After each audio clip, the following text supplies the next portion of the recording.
coming to kill us. It didn't happen. On that day, actually, you saw that Palestinian Israelis coming to help their Jewish neighbors.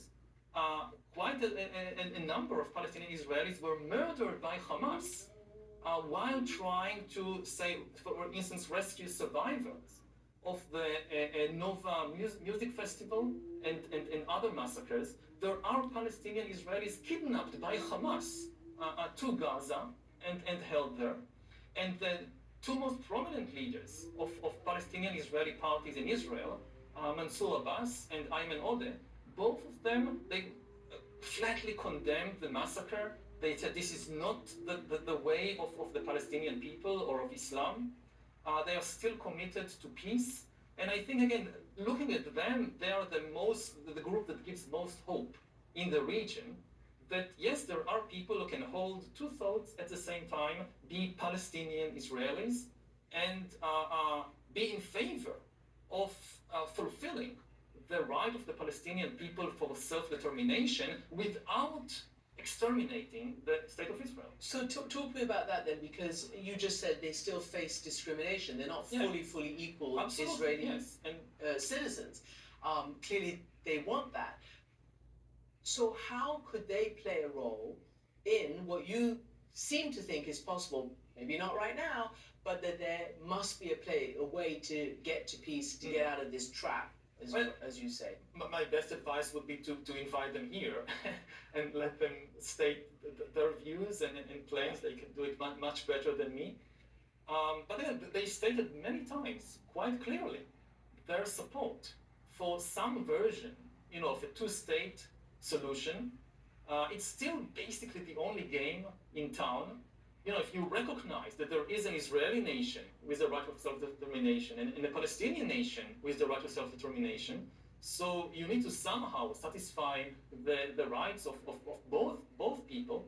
Some people say, no, we'll have a one state, which will be, this democratic Jewish Palestinian state providing rights and equality for everybody. It sounds like a nice dream. The problem with that history is often resistant to mere theory and to dreams. And many things that sound very good in theory on paper, when you try to implement them, it can lead to tragedy. So maybe down the road it would be possible, but given the levels of hatred and violence and fear, I don't think this is a feasible solution in the near future. You've said in your about the future. There's enough land between the Jordan and the Mediterranean to build houses, schools, roads, hospitals for everyone. But it can be realized only if each side can honestly say that, even if it had unlimited power and zero restrictions, that it would not wish to expel the other. You were just describing that. No matter what injustices they committed against us and what threats they still pose, we nevertheless respect their right to live dignified lives in their country of birth. You say this needs leadership, and currently you haven't been able to identify that kind of leadership. And so far, the Israeli Prime Minister, and as you say, his coalition, does not want a Palestinian state or even Palestinians to run Gaza after this war. Where do you see on the Israeli side some kind of flipping the switch towards some kind of solution from this untrammeled war? I don't know. At present, the Netanyahu coalition, it's not only one person. He has a majority of 64 out of 120 Knesset members. They are all supporting him. I mean, after October 7th, me and many other Israelis, we were sure that this government will fall in a matter of weeks. It still is extremely stable. It enjoys widespread support. But, history is never linear. And we can still hope that people will come to their senses. What is at stake, I think, is really, it's not just Israel. I think the entire Jewish people is at a historical junction. That we need to reflect on the history of the Jewish people, for 2,000 years. If you go back 2,000 years to the Great Jewish Revolt against the Romans in the 1st century CE, it was led by religious zealots who thought that God will help them to defeat the Roman Empire, and they were wrong. They brought a terrible disaster on the head of the Jewish people, and I think Netanyahu is building up to being the next Simon Bar Kokhba, who led one of these disastrous revolts.